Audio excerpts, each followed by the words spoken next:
eu vejo que no Brasil se pode chegar ao socialismo hoje só através de uma revolução. Eu acho que difícil a gente consegue chegar num país socialista pelas eleições que existem hoje aqui no país. Não tem Você como, teria né? que ter uma revolução. Claro. Mas a gente conversou com um camarada lá do México, que é o Diego Ruzarin, Uhum. né? Que ele falou uma parada legal, que hoje com as experiências que a sociedade vai tendo, vai se descobrindo novas coisas e vai criando antíteses diferentes, Sim. né? Você tem a tese, você tem a síntese e aí você faz uma antítese diferente depois. Uhum. Eu acredito muito... É o inverso, né? É o inverso. Mas Eu acredito muito que no futuro a China vai ser uma transformadora, assim, de mostrar para países que, tipo, cara...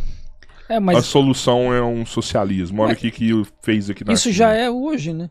Eles não têm a ideia da internacionalização como a União Soviética tinha, como a China do Mao Zedong tinha, que é internacionalizar e levar, né, o socialismo deles, a ideia deles para outros países. Hoje a China não tem isso, mas tem isso meio que soft power, né? De mostrar, gente, olha aqui, funciona, sabe? Eu entendo que hoje é assim, mas eu acredito que vai ser com uma força muito maior, assim, sabe? Então... Até 2049, eles querem levar a China para um tal de socialismo de estágio avançado, que a sociedade a sociedade de modo geral, tá todo mundo ok ali, né, tá todo mundo bem, e a partir daí começar um envolvimento internacional maior. Essa é a ideia, depois de 2049, que é quando são 100 anos da Revolução, né?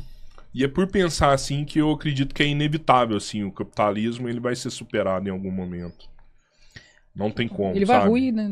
Ou ele vai ruir de alguma forma. A gente vê os Estados Unidos indo pro buraco agora e tem a questão do aceleracionismo, de derrubar a economia americana de uma vez para começar o próximo passo, né? Que é o que eles chamam de aceleracionismo.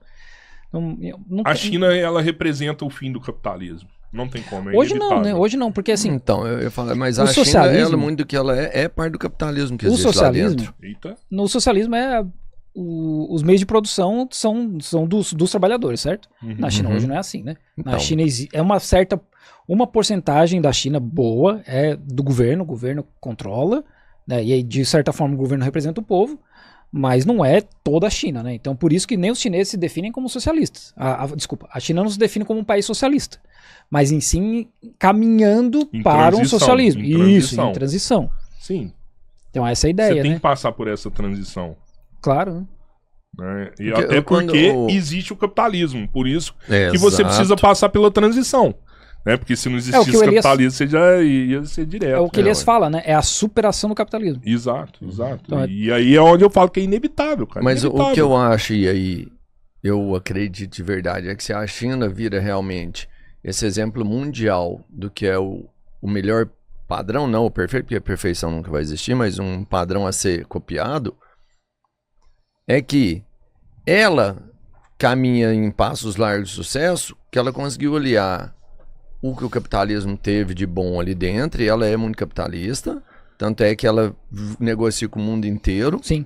Né? Isso não existe um capitalismo talvez mais brutal do que isso. Só que ela usa o capitalismo para reverter as mazelas que estão lá embaixo. Então isso aí é o processo quando você usa o melhor dos dois mundos. E a gente já tem esse capitalismo brutal aqui. O que a gente precisa talvez colocar um pouco mais é a estrutura dessa base de assistência que tem aqui, que em vez de chegar no povo, se some, ela é perdida no meio do caminho. Eu não acho que tem que matar um monte de pessoa, fazer uma revolução pra gente conseguir isso. Eu acho que dá pra pelo menos melhorar muito. Tudo bem, então não tem jeito de melhorar. Não, então vamos pro pau mesmo. Mas eu acho que dá pra melhorar muito, se quiser. Assim, se quiser. Tem um ponto que eu acho que é bem importante, que quantas vezes muita gente aqui do Brasil falando de China, nossa, porque o Partido Comunista, né, acabou com a China. Lá o Mao Zedong acabou com a China. Mao Zedong pega a China do século das humilhações, que a gente está falando aí de 2 guerras do ópio, da Revolução Taiping. A Revolução Taiping é a guerra civil mais mortal da história, matou mais de 20 milhões de pessoas, que é uma coisa que pouca gente fala aqui, né, porque é muito longe, né, acontece coisa no mundo inteiro. Sim. A gente tem revolta dos boxers, a gente tem um monte de revolta interna, revoltas muçulmanas dentro da China. Tem a invasão depois da revolta dos boxers, tem a guerra sino-japonesa, que é onde o Japão toma Taiwan, que aí é onde Taiwan... Essa também foi braba, né? Que aí é onde Taiwan sai da China. Taiwan fazia parte da China por séculos. É nesse momento que a China perde Taiwan. que tá até hoje, né? E aí vem as guerras, vem ali a parte ali dos senhores de guerra, que é quando acaba a dinastia Qin, e aí vários senhores de guerra com exércitos locais controlando o país. Vem a guerra civil, vem a invasão japonesa. Então não é como assim, o Mao Zedong assume e tá tudo bem.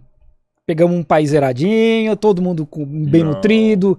Não, os caras pegam um país paupérrimo, uma das economias mais pobres do mundo. Um país destruído de mais de 20 anos de guerra. E quando eles falam do Mao Zedong, assim, é como se o comunismo tivesse chegado ali, o país estava zerado, sabe? Começamos um jogo novo aqui, tem um tabuleiro zeladinho. Não. O que eu falo é que o ajuste que ele fez foi muito severo, não é por isso? Então, isso tem, tem ali o grande salto adiante, né? Que foi uma falha, inclusive tem depois, né? Tem o partido assumindo isso, o próprio Mao Zedong. Mas assim, quando acaba em 49 a Guerra Civil, tinha 500 e poucos milhões de pessoas na China. Quando Mao Zedong morre em 76, tinha 850, 860. A expectativa de vida era 35 anos, em 49. Quando ele morre em 76, já era de 67 anos. Quase dobra a expectativa de vida. E assim, em quanto tempo? 40 anos? 20 e poucos anos. 20 e poucos anos. É. E assim, a economia crescia em média 6,5% durante o Mao Zedong. O Deng Xiaoping fala, sem o Mao Zedong não existia a China nossa China hoje. Sabe? Sem as bases do que ele teve erro, claro que teve. Assim como tem um monte, né? A Inglaterra matou mais de 100 milhões de pessoas na Índia. 100 milhões de pessoas. Vocês sabiam disso? Durante a colonização indiana? Já falaram, Então assim, tem erro? Tem. Mas tem muito mais acerto. A era do Mao Zedong ele tem muito mais acerto. E é o que prepara a China para o que a China é hoje. Claro que depois o Deng Xiaoping ele dá um golpe no partido, assume o partido, muda a direção de luta de classes para desenvolvimento da economia. E aí essa foi uma grande jogada. E aí alavanca a China para chegar onde a gente chegou hoje. Mas assim, sem o que o Mao Zedong construiu, não tinha Deng Xiaoping. Tem influência da Revolução Russa nisso aí? Tem, né? Porque a Revolução Russa é que vai incentivar esses caras, vários dos líderes ali, o Zhou Enlai, Deng Xiaoping, o Ho Chi Minh do Vietnã, os caras ou estudaram na França, e o Ho Chi Minh trabalhou no Rio de Janeiro, inclusive.